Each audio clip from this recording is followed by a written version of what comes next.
Halo semuanya, terimalah salam damai dari saya, Namo Buddhaya. Perkenalkan, nama saya Jennifer Melisa, MPN 2042142 dari kelas 1 BMJ. Pada kesempatan kali ini, saya ingin membuat video presentasi ujian akhir semester mata kuliah Agama Buddha yang dibimbing oleh Pak Eko Wenarno. Permasalahan yang saya angkat untuk video kali ini adalah mengenai remaja yang menusuk ibu kandungnya karena kecanduan game online. Perkembangan ilmu dan teknologi semakin pesat ternyata membawa perubahan yang besar dalam masyarakat. Seiring dengan perkembangan dan kemajuan teknologi, game online menjadi semakin berkembang di dunia. Permainan ini digunakan dengan menggunakan koneksi internet yang merupakan salah satu sarana hiburan yang tidak bisa dilupakan oleh semua orang. Pengguna game online sendiri bukan hanya dari kalangan anak-anak saja, akan tetapi mayoritas penggunanya adalah remaja. Banyak remaja yang kecanduan dengan game online. Hal ini terjadi karena banyaknya waktu yang dihabiskan di dunia maya mengakibatkan remaja kurang berinteraksi dengan orang lain di dunia nyata, sehingga dapat menyebabkan adanya kesulitan berinteraksi dengan orang yang berada di dunia nyata. Dalam intensitas tertentu, game online dapat memengaruhi mental anak, terutama persepsi terhadap lingkungan, misalnya berkata-kata kasar, perilaku agresif, pandangan sosial karena meniru karakter dalam game. Hal itu pada dasarnya karena pada taraf perkembangan anak-anak dalam pembelajaran peniruan. Karakter dalam game yang ditiru oleh anak sekarang kebanyakan mengenai kekerasan, seperti memukul, membunuh, dan lain sebagainya. Berikut merupakan dua foto screenshot berita yang menjadi alasan saya mengambil permasalahan ini. Dapat kita lihat dari dua foto tersebut merupakan kasus yang terjadi akhir-akhir ini. Kasus tersebut berhubungan dengan kecanduan game online yang sampai membunuh ibu kandungnya dan orang yang tidak dikenal. Saya tidak bisa percaya mengapa seorang anak bisa membunuh ibu kandungnya sendiri, dan yang dia tusuk merupakan orang yang melahirkannya dan membesarkannya. Tidak hanya tidak boleh menusuk atau membunuh keluarganya, bahkan orang yang kita tidak kenal, kita juga tidak boleh melukainya. Jadi, menurut saya hal ini perlu diketahui oleh semua orang, tidak hanya untuk orang yang kecanduan game online. Beberapa sutta yang relevan dengan permasalahan yang saya angkat. Dalam Sigalowada Sutta, diuraikan mengenai 5 macam kewajiban anak kepada orang tua, yaitu yang pertama, merawat dan menunjang kehidupan orang tua, terutama di hari tua mereka. Yang kedua, membantu menyelesaikan urusan-urusan orang tua. Yang ketiga, menjaga nama baik dan kehormatan keluarganya. Yang keempat, mempertahankan kekayaan keluarga, tidak menghamburkan harta orang tua dengan sia-sia. Yang kelima atau terakhir, memberikan jasa-jasa kebahagiaan kepada orang tuanya yang telah meninggal dunia.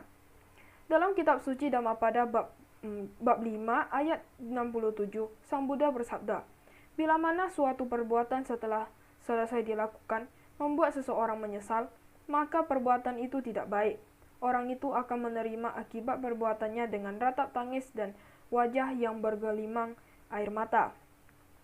Dalam Dhammapada bab 23 ayat 332, Sang Buddha bersabda, berlaku baik terhadap ibu merupakan suatu kebahagiaan dalam dunia ini. Berlaku baik terhadap ayah juga merupakan kebahagiaan. Berlaku baik terhadap pertapa merupakan suatu kebahagiaan dalam dunia ini. Berlaku baik terhadap para Arya juga merupakan kebahagiaan. Dalam Sabrahmaka Sutta, Catukanipata Itiwutaka Kudaka Nikaya berbunyi, ayah dan ibu Laksana Dewa Brahma, ayah dan ibu adalah guru awal. Ayah dan ibu patut dipuja karena penuh kasih sayang kepada anak-anaknya. Berikut saya akan menceritakan sebuah kisah yang berhubungan dengan permasalahan ini. Dikisahkan tentang salah satu dari dua murid utama Sang Buddha bernama Moggallana. Meskipun beliau sudah mencapai tingkat kesucian tertinggi, arahat, dan mempunyai kemampuan fisik dan batin yang amat tinggi, tetapi beliau meninggal dengan cara yang amat menyedihkan, yaitu dikepung oleh para penjahat dan dipukuli sampai meninggal dunia. Sang Buddha lalu menjelaskan perbuatan yang telah dilakukan oleh Yang Mulia Moggallana pada salah satu kehidupan yang lampau, sehingga ia harus menerima cara kematiannya yang amat menyedihkan ini. Pada masa yang lampau, terdapat seorang pemuda yang memiliki orang tua yang matanya buta. Pemuda itu memiliki istri yang tidak mau menjaga kedua orang tuanya. Pada suatu hari, istri tersebut menebarkan tanah merah kulit kayu, dan butir-butir gandum di sekitaran rumah dan menyebutkan bahwa itu semua perbuatan orang tua pemuda yang buta itu. Pemuda itu percaya dengan apa yang dikatakan oleh istrinya dan membuat rencana untuk membunuh orang tuanya sendiri. Ia membohongi orang tuanya untuk menaiki kereta dan pergi ke sebuah hutan. Di sana, ia membuat keributan yang seolah-olah ada segerombolan perampok yang akan menyerang. Tetapi orang tuanya tidak memikirkan diri mereka lagi dan menyuruh pemuda tersebut cepat pergi dari situ. Ia lalu memukuli kedua orang tuanya itu sampai meninggal dunia. Setelah melakukan perbuatan yang kejam itu, ia pulang ke rumah. Ia amat menyesali perbuatannya. Setelah menceritakan perbuatan Biku Monggalana di masa yang lampau, Sang Buddha berkata, "Oh para biku, karena perbuatan jahat yang telah dilakukannya pada salah satu kehidupannya di masa yang lampau, dengan membunuh ayah dan ibunya yang buta, ia harus menerima kematiannya dengan cara mengerikan seperti itu. Tubuhnya hancur dipukuli massa penganut aliran sempalan. Inilah kelahirannya yang terakhir di dalam lingkaran samsara ini. Meskipun ia telah menjadi orang suci, ia tetap tidak dapat melarikan diri dari akibat perbuatan buruk yang telah dilakukannya." Solusi permasalahannya terdapat dalam Sigalowada Sutta yang telah diuraikan 5 kewajiban anak terhadap orang tua. Maka kita tidak boleh melanggarnya karena apa yang telah kita lakukan dalam kehidupan sekarang, maka akan berdampak pada kehidupan yang akan datang.